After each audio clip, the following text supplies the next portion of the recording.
my money. So today I'm going to be talking about savings. In the world of savings, I bring to you some tips on how you can actually save money no matter how little your income is. Most people have this belief that because they earn very little, there's really no need to save. But I'm here to tell you that us in the world of saving think that is a very huge milestone for you to bring out. No matter how tiny the percentage is, set it aside for your savings. In the world of spending, it might not mean a lot, but in the world of savings is a great milestone. Welcome to my YouTube channel. If this is your first time, a very big welcome to you. Please do not forget to give me a thumbs up if you enjoyed this video. It means a lot to me and it helps the YouTube algorithm. Please like this video. Now I'm going to be giving you the first tip, which is save no matter how little. I know a lot of people struggle with this. A lot of people struggle with the habit of savings. I know people might say it doesn't make sense, or the money is too small, it's going to be very insignificant. Why they always tell you to save no matter how little is, that is when you actually cultivate that habit. So by the time you start taking out $1, $2 every month, maybe when your paycheck comes in, or maybe when you get a particular amount of money, you take out $1 or $2 or $3 from it and set aside. It might look very tiny, yes, it might be very small, but you're actually cultivating the habit of savings, so that when you start making a very huge amount of money, it has already become a part of you to set out a particular amount of money towards savings. Now there are actually platforms that can help you with this. I know most times when we put money in the bank debits a particular percentage from your money so that they can keep your money for you. Lots of platforms, I cannot start listing them, but I'm currently in Europe and I make use of I'm a Nigerian, and back home then I was making use of Cowrywise, I was making use of Piggyvest, Schoolable. These applications help you save your money and add a certain interest when you keep your money for a particular duration. So when you say you want to save for 3 months, 6 months, they have different rates, different interest rates they want to give you. And I know you wonder, oh, how do these people make this money? They actually invest with your money, and the returns they give you, that's where the interest comes in. So if you know these platforms from whichever country you're in, you can Google them. So when your paycheck comes in, you can just move a little money here and there, set it aside before spending your money on things you think you need or you might not need. Now the second tip I'm going to give you is have a different account for different saving goals.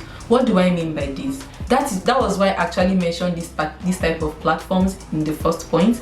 Now, having different accounts for different saving goals doesn't mean that you should go to banks and start creating different accounts for different saving goals. If you have strength, you can do that. But what I mean is, in this type of platforms, what they do is you actually can create more than one wallet.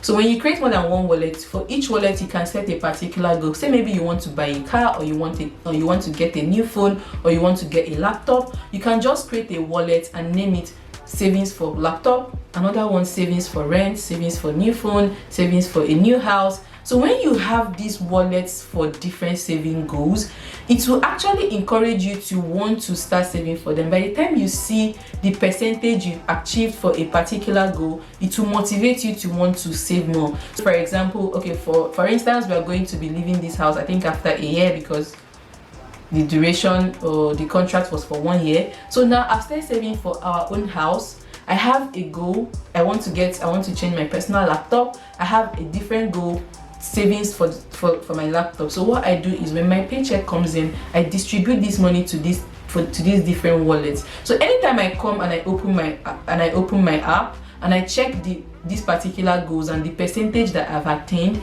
it actually encourages me to put in more money for each of these particular savings goal, so I can quickly meet up with the goal. And this brings me to my third point: automated transfers.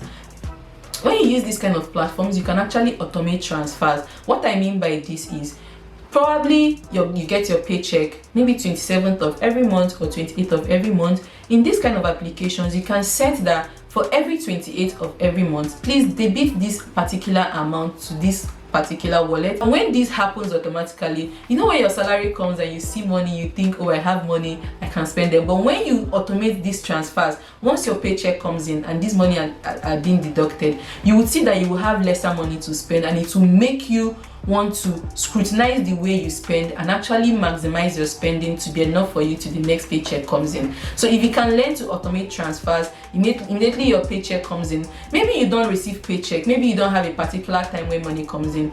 If you cannot automate it, you can do a manual transfer. So every time, what I do is, if maybe I get a particular amount of money that is not from my paycheck, and I go to my main balance and see that the money there is looking huge, I immediately manually transfer money to my saving wallets, to this particular wallet. So if you can learn to automate your transfers or manually put them in, it will help you see less money in your main account, or not make you find better ways to spend the lesser money you have.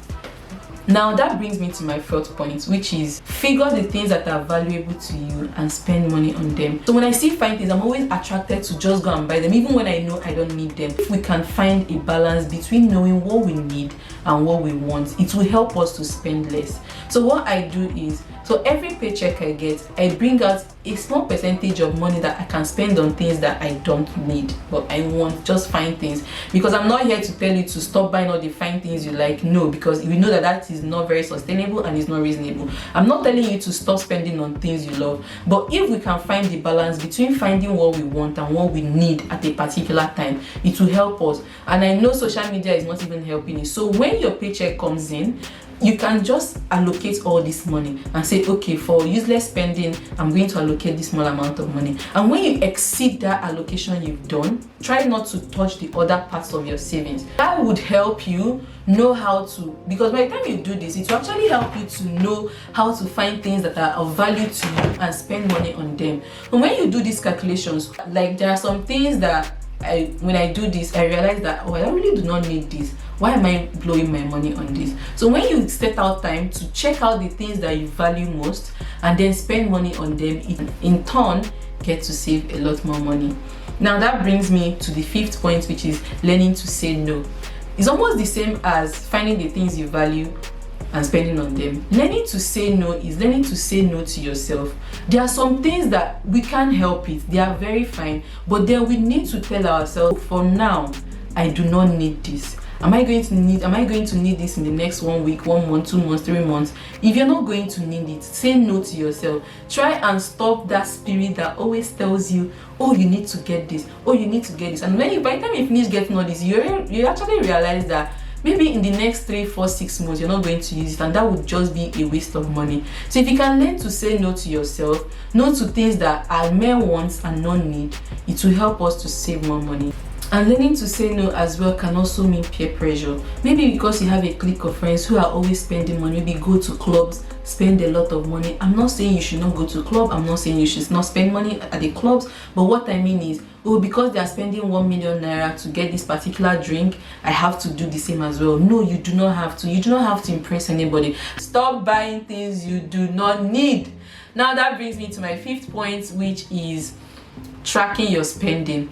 I know people might not see this as a tax, or people might not see it as something very important, but I'm here to tell you that it is very good to track your spending. By the time you track your spending, you know, when at the end of the month you start asking yourself, oh, where did this money go to? How did I finish this money? If you track your spending, you won't be asking questions like that. Try to learn how to track your spending. Try and track your spending maybe for 1 week and see. There are lots of YouTube videos that I've seen, which I'm going to create one day, where people track what they spend in a week. If you can learn to track what you spend in a week, you will discover that there are some things that you are really spending money on that you don't even know you're spending money on them. Some memberships you've paid for that you really do not need, that you forget that you're supposed to unsubscribe to them, and money keeps going.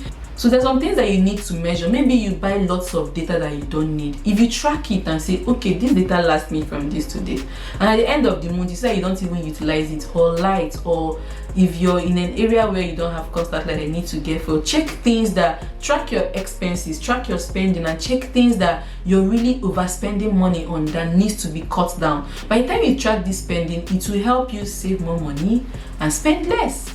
Which is why I'm doing this video, telling you things that can help you track, that can help you reduce your spending and increase your savings. So if you can track your spending maybe way back to 3 months ago, 2 months ago, 1 month ago, last week. It will now help you know, okay, this is actually what I need for a month. Maybe you spend 5,000 naira a week, sorry, and by the time you track your spending, you might actually realize that you can spend less than 5,000 naira a week. So if you can learn to track your spending, it will go a long way in helping you spend less and save more. Now that brings me to my 7th point, which is think of better ways to earn money. I know a lot of people, you know, your income is really small, and the only way to actually boost your income is by finding passive income, finding ways to make extra cash. I made a video on how you can actually increase your streams of income in 2021. I'm going to leave the link in the description box. Find ways to earn more money, because you're not going to, you and I know that this low income might not really sustain you. Prices of things are really going up, so for you to be able to meet up, you need to find better ways to increase your income. So try and find ways to increase your income so you can also save more money,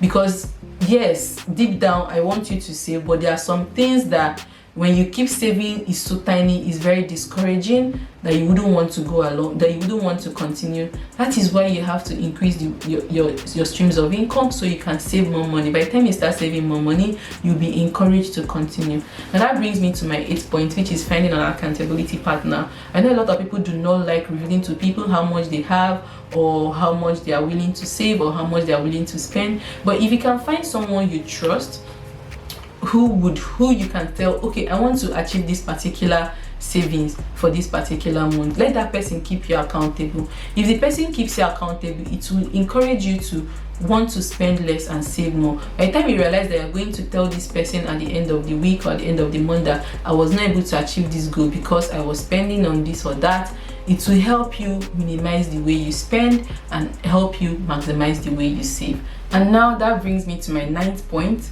which is remember why you started saving. Remember the reason you're saving. I know that most times we lose track of why we are saving, but that's why I mentioned in the, I think, the 2nd point of having different wallets for different saving goals. So when you remember the reason you're saving, okay, I'm saving towards a house, I'm saving to buying a laptop, I'm saving towards getting a new phone, it will encourage you to continue saving. At the back of your mind, oh, I'm saving towards this, instead of just saving money and not having no goals to it. But if you have at the back of your mind that this is what you're saving towards, this is why you're saving for this, remember the reason for all this, remember the reason why you're saving. By the time you remember the reason why you're saving, it will encourage you to want to save money. And now that brings me to my 10th point, which is start today. Start saving today. I know you will finish watching this video and be like, okay, I'm going to start next month. I want you to start today. If you start today, no matter how small it is, set out that 50 naira, that 100 naira, that $1,000, that 1,000 naira that you have. Set it aside and start saving slowly. So it mustn't be bulky, it mustn't be huge. Just start, no matter how little.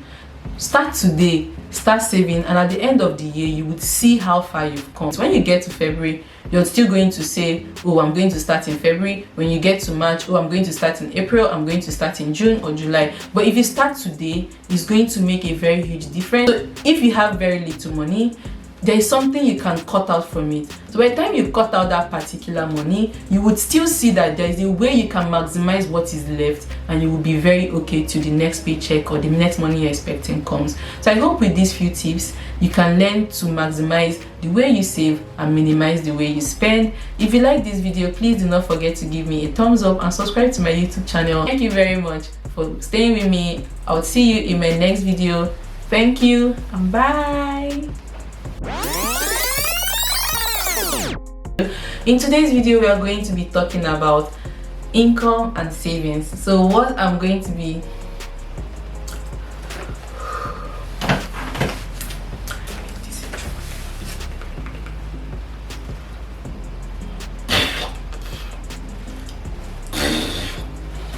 one, two, ready, go.